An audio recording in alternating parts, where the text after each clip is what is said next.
Sports Talk 1080 The Team Orlando's Tuck and O'Neill. Got the football out one more time on the backside of Super Bowl 50.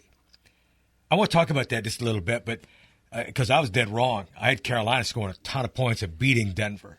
But Denver turned 2 sack fumbles into 2 touchdowns. How about them apples? There's been a conversation about Eli's response up in the press box. Really? You want to go there? I do. I Why? do, because I'm so confused by the people that I've heard give an opinion as to what Eli's face told us. What did Eli's face up in the box after the 2-point conversion gives Denver a 2-touchdown lead, 24-10, with a little over a minute to go in a football game? What did you read into that? Well, the best line I heard was, I don't want the best line. Damn. There goes the one edge I had on my brother. That's not a line. No, we're not doing stand-up here. Tell me what you thought. Literally nothing. I'm not a psychologist breaking it down. And you're not willing. You're not willing. I just offered, you didn't have an opinion. I just offered you my opinion, and you rejected it. No, you didn't tell me your opinion. That was the line. That's the line? Yeah, that's the line. That's the line.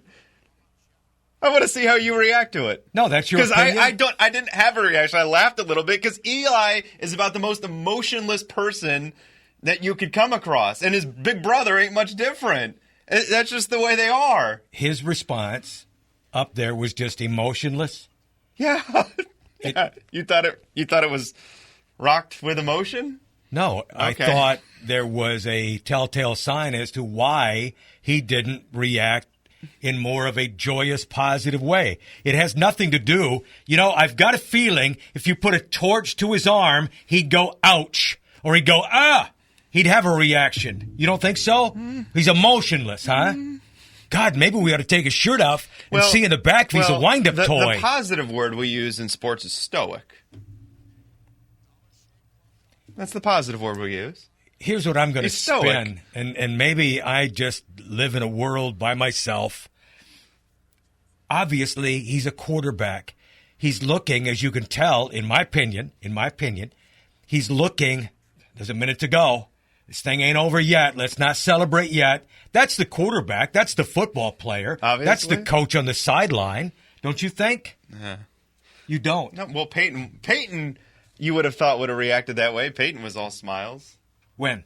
At that point, going to the sideline. Yeah, but I still think the player in him, the quarterback in him, says there's still time. We ain't celebrating nothing yet. All right. I don't care. So you brought up something. I know you don't care. I don't care. Well, what do you care about, Mike? I care about the game, man. I thought we were going to talk about the game. People want to watch us talk about the game. Did you enjoy the game?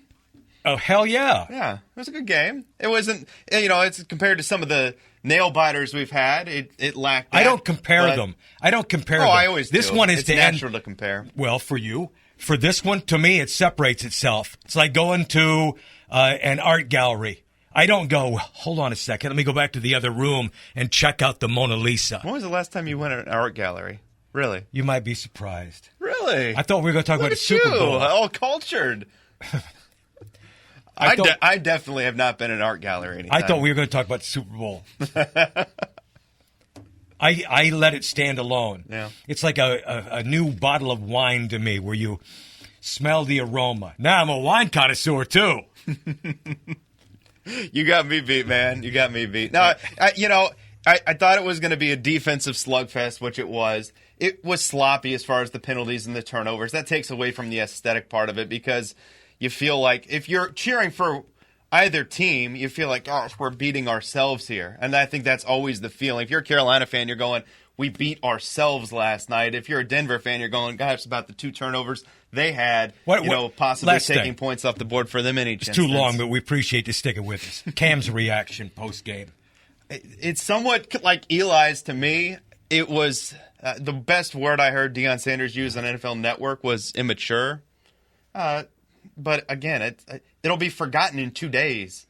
It's not going to linger as the MVP of the NFL. No, it really won't. In fact, just the opposite. That will put a real negative on what was an outstanding regular season for him. It really will. To me, it's to you it will. Or you think in general? No, I think in general. I think there are a lot of people who feel that way. The one thing that you do with the word respect is you earn it. And once you lose it, God, you got to work pretty hard to get it back. And I think that's where he's at going to the offseason in the minds of a lot of people, period. Okay. No? No, I think because I think people are – I think the media, for what it's worth, care more about things that are nonsensical like Cam's postgame as opposed to the Cam's game that he played. No. That's just my take on it. I think the media care more about it. I really do. And I think fans care more about that stuff than actually how he plays the game. Media are fans, too. You know, there's bias in most media and their reaction. Mm-hmm. So I think that's the fan also speaking. If you're a Cam fan, well, then it doesn't bother you. Totally understand it. If you're anti-Cam for whatever reason you come to that, well, then that just builds your case. But I think there are a lot of people who are disappointed. You know, the MVP, it's a very tough game to swallow in that short span of time. I don't disagree. And he didn't handle himself very well. It's a thumbs-down effort for him in the postgame. I'm not arguing that. I'm just saying, like, to me, a day or two, and we're past it.